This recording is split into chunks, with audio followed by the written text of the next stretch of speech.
Pak Menteri Agama, Pak Mensos, dan hadirin sekalian, FKDT ini baru berusia 13 tahun. Usia yang masih belia kalau ukuran manusia. 13 tahun itu kurang lebih ya, kelas 1 atau kelas 2 SMP. Tapi saya meyakini bahwa, walaupun usia muda, tapi ketika kita mampu membangun kebersamaan, soliditas, apapun bisa kita lakukan. Saya yakin dan percaya itu, bahwa Ustadz Madrasah Diniyah Tamiliyah itu Ustadz yang solid. Kalau boleh saya menyampaikan dengan sedikit agak lebay, bahwa bangsa Indonesia harus berterima kasih kepada Ustadz-Ustadzah Madrasah Diniyah Tamiliyah. Karena apa? Wasilah perjuangan Ustadz-Ustadzah Madrasah Diniyah Tamiliyah ini, Indonesia menjadi negara yang harmonis, negara yang toleran, negara yang menghargai kemerdekaan. Itu salah satunya perjuangan dari Ustadz-Ustadzah Madrasah Diniyah Tamiliyah yang memberikan pembelajaran kepada santri-santriwati Islam kafah, Islam rahmatan lil alamin, Islam yang menghargai perbedaan. Saya selalu menyampaikan, Pak Menteri Agama, Mensos, ke berbagai tempat, bahwa perjuangan Ustadz-Ustadzah Madrasah Diniyah Tamiliyah ini luar biasa. Saya katakan luar biasa karena sampai hari ini saya keliling di Indonesia, di Saroh, Maisah, honor Ustadz Madrasah Diniyah Tamiliyah itu tidak lebih dari 100.000, 150.000, 200.000. Luar biasa. Makanya saya menyebutkan adalah bahwa Ustadz Madrasah Diniyah Tamiliyah itu adalah pribadi-pribadi yang hatinya bersih, hatinya ikhlas, dosanya sedikit, insya Allah dosanya sedikit. Lalu bagaimana tidak ikhlas? Dengan honor 200.000. Mampu bertahan istiqomah, membersamai, mendidik anak-anak negeri ini untuk berakhlakul karimah. Saya selalu menyampaikan, bandingkan dengan upah minimum regional, upah minimum kabupaten, rata-rata minimal 1,9 juta sampai 5 juta satu bulan. Ini Ustadz Madrasah Diniyah Tamiliyah, honornya 200.000 rata-rata. Betul? Betul. Karena saya ini fakta, saya udah keliling. Itu kenyataan realitas. Untuk itu saya yakin dan percaya. Saya yakin percaya bahwa Menteri Agama akan memperjuangkan ini semua. Karena Menteri Agama pun, Menteri Sosial, dan para petinggi yang hadir di sini itu semuanya alumni Madrasah Diniyah Tamiliyah. Kemarin saya terenyuh, ada viral di media online, kasus Demak. Ada Ustadz Madrasah Diniyah Tamiliyah didenda oleh orang tua santri senilai 25 juta rupiah. Gara-gara, pertama santri ini main keterlaluan, ngelempar sandal ke kepala Ustadz yang lagi ngajar.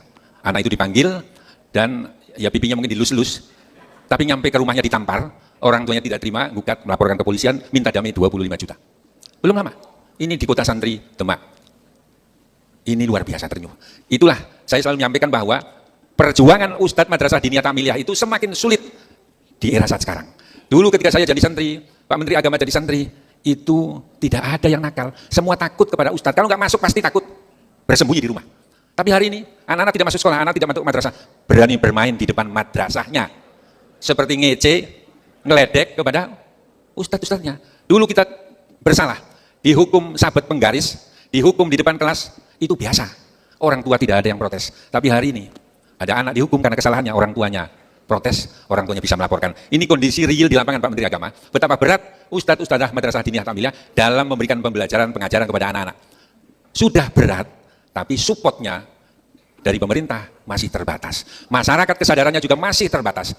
Berdasarkan hasil, saya muter-muter, andalan di Saroh Maisah Ustadz Madrasah Diniyah Tamiliyah itu adalah dari Sahriyah, dari SPP. SPP Ustadz Madrasah Diniyah Tamiliyah rata-rata 10.000. Betul? 10.000-an. 5.000 banyak, gratis banyak, 20.000 ada, 25.000 ada, tapi sangat terbatas. Yang paling umum itu 10.000 rupiah. Sahriyahnya 10.000, nunggaknya 7 bulan. Oh, ini realitas. Betul? Saya nggak mengada-ngada Pak Menteri. Jadi udah cuma 10.000 nunggak 7 bulan. Mau ujian semesteran, tidak ada kewajiban harus melunasi. Berbeda di sekolah umum. Mau semesteran, mau ujian, pasti harus lunas dulu SPP-nya. Di madrasah nggak ada berlaku itu. Tetap anak-anak diikutkan dalam proses ujian, proses semesteran. Itu kejernihan yang luar biasa dari Ustadz-Ustadzah Madrasah Diniyah Tamiliyah. Untuk itu, momentum harlah ini, saya berharap mungkin ke depan ada kesadaran bersama dari pemerintah, juga dari masyarakat tentang pentingnya Madrasah Diniyah Tamiliyah. Perlu saya sampaikan, Pak Menteri Agama, FKDT ini sudah ada di 34 provinsi. Hanya 4 provinsi yang baru, pecahan dari Papua yang kita belum punya. 34 ada, 420 cabang kita ada. Hanya, perlu saya sampaikan bahwa dinamika FKDT di lapangan ini akan banyak tergantung dengan proses interaksi, mohon maaf, dengan Kementerian Agama. Karena kita ini menganggap Kementerian Agama itu orang tua FKDT. Betul? Bahwa ada banyak keragaman respon di lapangan. Ada Kementerian Agama yang luar biasa perhatiannya kepada FKDT. Apapun keinginan FKDT, insya Allah dipenuhi. Ada yang setengah-setengah, kadang baik, kadang enggak. Ada juga yang mohon maaf Pak Menteri Agama, yang cuek, mengabaikan, bahkan terkadang memusuhi FKDT. Saya sampaikan di forum ini karena mumpung ada Menteri Agama. Kalau daripada kita ngomong yang enggak di belakang, kita sampaikan. Saya yakin dan percaya Menteri Agama kita itu orang yang sangat baik, dan pasti ke depan akan memperhatikan ini. Tadi Qori'ah yang tampil itu juara MTQ Pekan Olahraga dan Seni Antar Diniyah Nasional tingkat awaliyah di Bandung tahun 2022 dan tingkat Wusto di Lampung 2024. Bahwa FKDT punya hajat, punya program prioritas. Salah satunya adalah Pekan Olahraga dan Seni Antar Diniyah Nasional yang berlangsung tiap 2 tahun sekali. Tahun depan akan berlangsung di Solo, Jawa Tengah. Untuk itu mudah-mudahan ada kebijakan dari Menteri Agama agar bisa memberikan support kepada kami karena kehadiran peserta Porsadi Nasional itu banyak tergantung dari support kanwil-kanwil. Ada kanwil yang memang mensupport, ada yang enggak.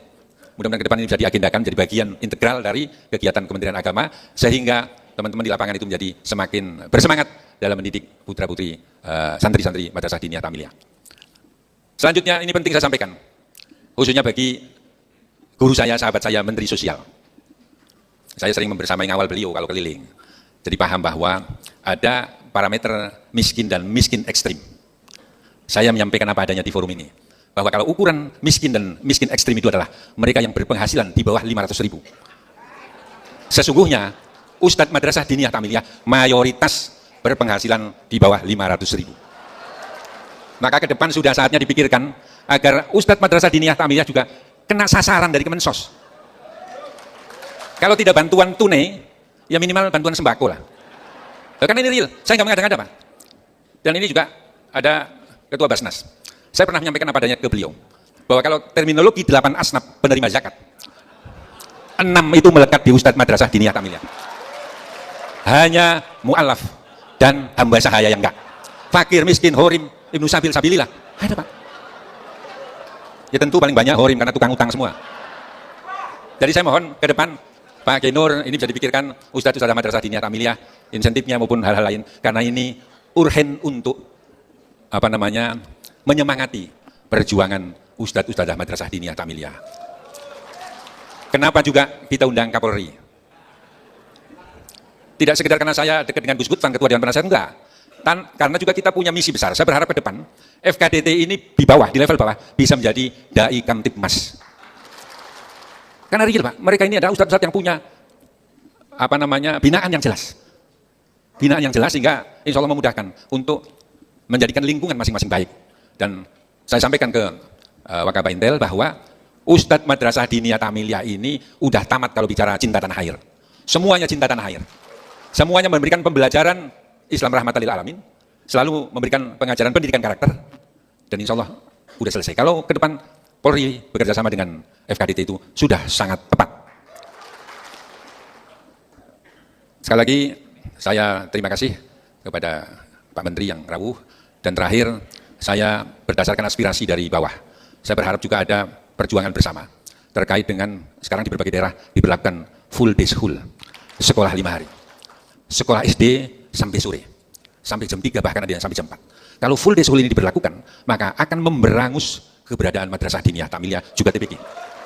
Makanya salah satu rekomendasi yang akan kita sampaikan dalam rapat pimpinan nasional adalah menolak full day school, dan ini NU pun sudah melakukan ketika Munas Alim Ulama kemarin September 2023 menolak ini. Karena ini penting untuk menjaga eksistensi Madrasah Diniyah Tamiliyah. Jangan sampai keberadaan dan kebijakan itu nanti memberangus MDT. MDT nggak ada anak-anak belajar agamanya di Mbah Google, Mbah YouTube, nanti nggak karu-karuan. Nanti banyak juga doktrinasi dari YouTuber-YouTuber yang ini membahayakan. Untuk itu saya berharap juga agar ini dipikirkan bareng-bareng agar full day school ini tidak terjadi. Dan terakhir FKDT sudah ada di berbagai pelosok. Menurut kajian dan diskusi di DPP, sudah saatnya FKDT mempunyai LAS sendiri, Lembaga Amil Zakat.